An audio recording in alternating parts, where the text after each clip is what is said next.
तो friends, welcome to my YouTube channel learn with Naveen पे आप सभी को स्वागत है।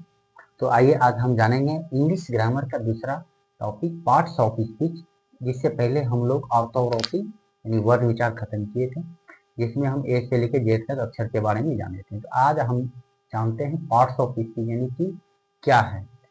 तो देखिए, पार्ट्स ऑफ स्पीच यानी कि भाषा का अंग। पार्ट्स मतलब अंग हो गया, स्पीच मतलब भाषा हो गया, यानी कि भाषा का अंग।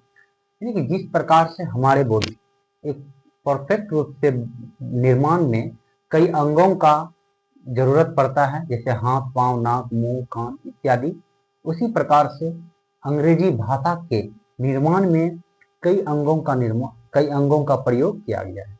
तो आज हम वही जानेंगे पार्ट्स ऑफ स्पीच यानी कि भाषा के कितने अंग हैं, कौन सा, इंग्लिश भाषा के। तो देखिए, पार्ट्स ऑफ स्पीच यानी कि भाषा के अंग।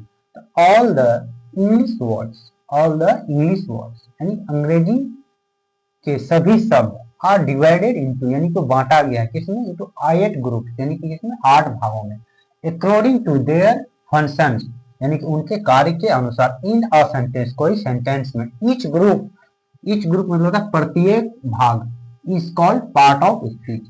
यानी कि अंग्रेजी भाषा के जितने भी शब्द हैं उन्हीं सभी को बांटा गया है किसमें, 8 भागों में, उनके कार्य के अनुसार यानी फंक्शन के अनुसार। और प्रत्येक भाग को हम क्या करते हैं, पार्ट ऑफ स्पीच करते हैं। तो हिंदी देखिए, अंग्रेजी भाषा में जितने भी शब्द हैं उन्हें वाक्य में उनके कार्य के अनुसार क्या किया है, 8 भागों में बांटा गया है। प्रत्येक भाग को क्या करते हैं, पार्ट ऑफ स्पीच करते हैं।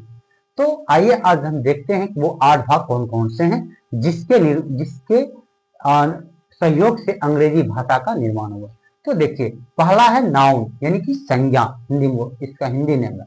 प्रोनाउन यानी सर्वनाम, एडजेक्टिव यानी विशेषण, वर्ब यानी कि क्रिया, एडवर्ब यानी क्रिया विशेषण, प्रीपोजिशन यानी कि संबंध सूचक, कंजंक्शन यानी कि संयोजक, इंटरजेक्शन यानी कि विस्मयादि बोधक।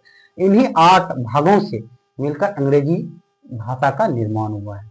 आइए हम कुछ एग्जाम्पल से सीखते हैं कि पार्ट्स ऑफ स्पीच हमारे लिए क्यों जरूरत है। तो देखिए, यू लव योर मदर, आप प्रेम करते हैं किससे, अपनी माँ से। यहाँ लव जो शब्द है ना, ये क्रिया की तरह कार्य कर रहा है, इसे हम क्या बोलेंगे, वर्ब बोलेंगे। जस्ट नीचे शब्द आइए, यू आर माई लव, आप मेरे क्या है, प्रेमी है। ये क्या है, यहाँ पे नाउन की तरह कार्य कर रहे हैं। दे रन फास्ट, वे लोग दौड़ते हैं कैसे, तेज। ये यहाँ पे जो है एडवर्ब की तरह कार्य कर रहा है, किसके रूप में, एडवर्ब के रूप में। I have a fast car, मेरे पास एक ऐसी कार है जो तेज चलती है, क्या करती है, जो तेज चलने वाली कार। यहाँ पे ये एडजेक्टिव का कार्य कर रहा है।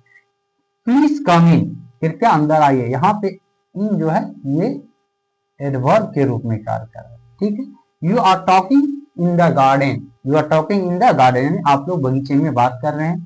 तो यहाँ पे इन जो है ये प्रीपोजिशन की तरह क्या कर रहा है, कार्य कर रहा है। प्रीपोजिशन किसके तरफ, प्रीपोजिशन। तो फ्रेंड्स देखिए, एक एक शब्द है, इंग्लिश में बहुत सारे शब्द ऐसे हैं जो सेम है, लेकिन उसका फंक्शन अलग अलग है, उसका कार्य अलग अलग है।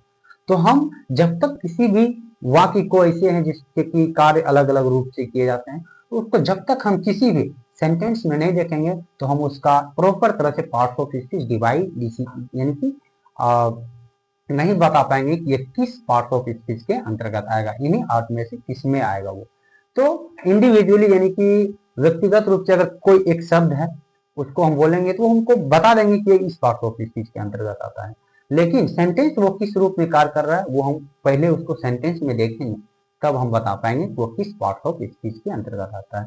तो देखिए, तो अंग्रेजी भाषा के जितने भी शब्द हैं वो इन्हीं 8 के अंतर्गत आएंगे। जो कोई भी शब्द हो अंग्रेजी भाषा के, इन्हीं 8 के अंतर्गत आएंगे।